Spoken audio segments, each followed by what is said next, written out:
दोस्तों आप सबका स्वागत है आपके ही अपने YouTube चैनल इंडियन क्लास में। आज के इस वीडियो में आप लोग इंग्लिश ग्रामर का जो है जेंडर टॉपिक क्लियर समझने वाले हैं। इसमें क्या होगा कि आपको इस टॉपिक को इस तरह पढ़ाया जाएगा, यानी इमेजिंग सिस्टम से पढ़ाया जाएगा, ताकि आपको जो है एक बार में समझ में आ सके और बहुत दिनों तक याद रहेगा। क्यों? क्योंकि आपको जो है इमेज सिस्टम से जब पढ़ाया जाता है तो इंसानों को कैपेसिटी जो होती है, माइंड कैपेसिटी, इमेज को ज़्यादा दिनों तक याद रखती है और लिखावटें ज़्यादा दिन नहीं याद रहती है। इसलिए हम आपके लिए डिज़ाइन करके लाए हैं जेंडर का बहुत ही अच्छा तरीका से। अगर वीडियो आपको पसंद आएगा तो लाइक ज़रूर कीजिएगा और चैनल को सब्सक्राइब भी कर लीजिएगा। तो चलिए हम लोग वीडियो को अब स्टार्ट करते हैं और पढ़ते हैं जेंडर। चलिए, जेंडर आ गया आपके स्क्रीन पे। जेंडर जो है, सबसे पहले इसको जान लेते हैं। जेंडर मीन्स होता है लिंग, यानी इससे ये पता चलता है कि इसमें हम लोग जान सकते हैं कि जो है ये नर है या मादा है या निर्जीव है। इस जेंडर से हम लोग ये पता कर सकते हैं। तो चलिए सबसे पहले जेंडर का डिफिनेशन जान लेते हैं। जेंडर का क्या होता है? That which indicate sex is called gender, यानी जेंडर जो है क्या है, जिससे लिंग का बोध होता है उसे हम लोग जेंडर कहते हैं। अब रहा बात कि जेंडर कितने प्रकार का होता है ये जानना, यानी काइंड्स ऑफ जेंडर। तो gender, there are 4 kinds of gender. Gender कितने प्रकार के होते हैं? 4 प्रकार के होते हैं। पहला जो है मैस्कुलिन जेंडर है, और फिर दूसरा है जो है फेमिनिन जेंडर, और तीसरा होता है कॉमन, और चौथा होता है न्यूट्रल जेंडर। यानी चारों जेंडर के बारे में आप लोग जान चुके। अब जो है फर्स्ट नंबर जो है मैस्कुलिन जेंडर, जो आपके स्क्रीन पर दिख रहा है, इसे देखिए, इसे आप लोग देखकर बता सकते हैं ये कौन है।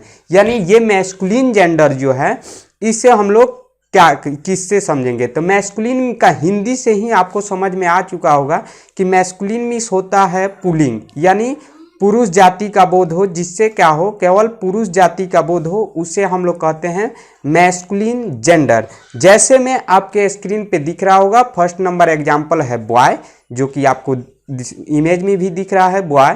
फादर यानी क्या हो सकता है? पिताजी, यानी पिताजी भी क्या हो सकते हैं? मम्मी तो कभी औरत जाति कभी पिता हो नहीं सकती है, तो फादर क्या होगा? पुरुष जाति ही होगा।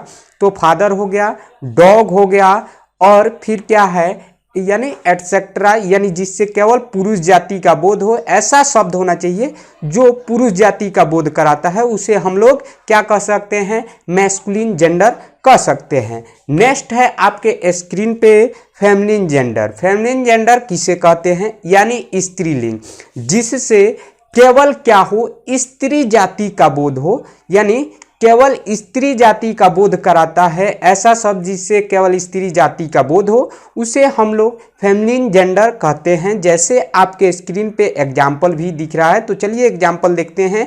एग्जाम्पल में है गर्ल्स, यानी लड़की हो सकती है, यानी सिस्टर। सिस्टर भी क्या है? सिस्टर कभी ब्रोदर, लड़का कभी सिस्टर नहीं हो सकता है, इसीलिए सिस्टर।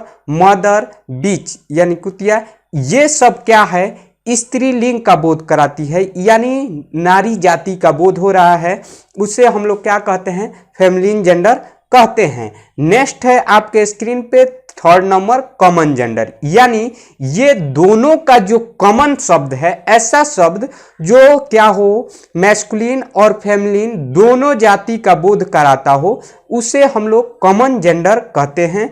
जैसे इसका एग्जाम्पल से आपको समझ में आ जाएगा, जो कि यहाँ पे दिया है डॉक्टर।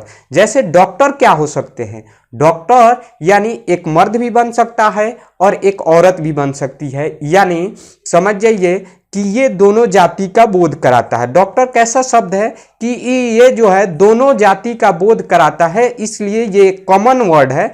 तो कॉमन शब्द को ही हम लोग कॉमन जेंडर कहते हैं। जैसे टीचर, टीचर क्या हो सकता है? एक यानी एक फीमेल और एक मेल दोनों भी बन सकता है, यानी स्त्री और पुरुष दोनों जाति का बोध होता है। ठीक है। फिर है पुलिस। पुलिस अगर हम आपको बोले तो ये माइंड में नहीं आएगा आपको कि औरत पुलिस है या मर्द पुलिस है, क्योंकि पुलिस दोनों बन सकते हैं, यानी पुरुष जाति भी बन सकते हैं और स्त्री जाति भी बन सकते हैं।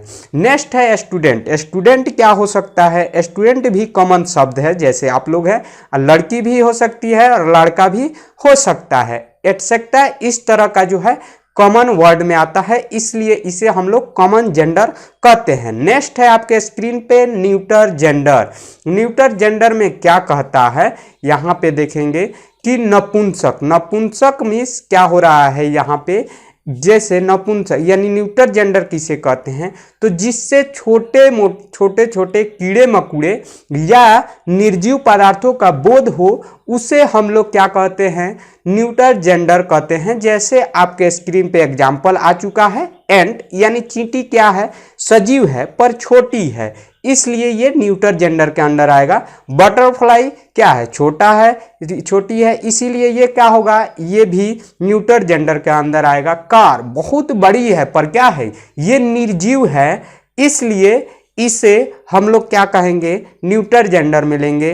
पेन, बुक यानी ये सब क्या है, निर्जीव पदार्थ हैं, एटसेट्रा तरह इस तरह का जो है किसके अंदर आएगा, न्यूटर जेंडर के अंदर आएगा। मुझे आशा है कि आपको ये वीडियो बहुत ही बेहतरीन तरीका से समझ में आ चुका है। अगर आपको समझ में आया है तो ही लाइक कीजिएगा वीडियो को, और चैनल को सब्सक्राइब करना मत भूलिएगा, क्योंकि अगले वीडियो इससे भी बेस्ट लेके आने वाले हैं।